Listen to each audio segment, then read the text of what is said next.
அப்பா அந்த பொம்மை வாங்கி தரீங்களா? அப்பாட்ட காசு இல்லை பாப்பா, காசு வந்த உடனே வாங்கி தரேன்.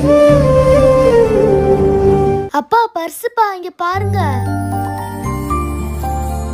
பாப்பா உனக்கு பொம்மை வாங்கிடலாம் வா.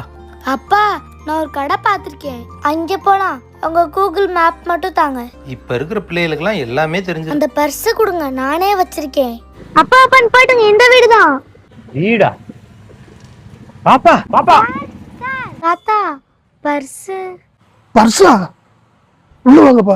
தாத்தா செக் பண்ணிக்கோங்க தாத்தா. இருக்கட்டும்பா, வீடு தேடி வந்து கொடுக்குறீங்கன்னா கரெக்டாக தான் இருக்கும். என் பேரனுடைய ஹாஸ்பிட்டல் செலவுக்காக வேண்டி வச்சிருந்த பணம் தம்பி, இதை நான் தேடி அலையாத இடமே இல்லை தம்பி. கவனக்குறைவா எங்கேயோ விட்டுட்டேன் தம்பி. வீடு தேடி வந்து கொடுத்ததுக்கு ரொம்ப நன்றி. இருக்கட்டும் சார், அப்படியே கிளம்புறோம் சார். என் மன திருப்திக்காக வேண்டி இந்த பாப்பாக்கு இதை மட்டும். இல்ல பரவாயில்ல தாத்தா, வேணாம், நாங்க போயிட்டு வரோம். ஏன் பாப்பா காசு வேணான்னு சொன்னேன்? அம்மா என்ன சொல்லியிருக்காங்கன்னு தெரியுமா? எப்போவுமே அடுத்தவங்க காசுக்கு நம்ம ஆசைப்படக்கூடாது. அது 1 ரூபாயா இருந்தாலும் சரி, கோடி ரூபாயா இருந்தாலும் சரி. ஒருவேளை அடுத்தவங்க பொருள் நம்ம கைக்கு வந்துச்சுன்னா எப்படியாவது கஷ்டப்பட்டு அவங்க கிட்ட கொண்டு போய் சேர்த்துடணும். நம்ம எவ்வளோ கஷ்டத்தில் இருந்தாலும் சரி, அடுத்தவங்க காசை வச்சு நம்ம கஷ்டத்தை போக்கிக்கலாம் நம்ம நினைக்கவே கூடாது.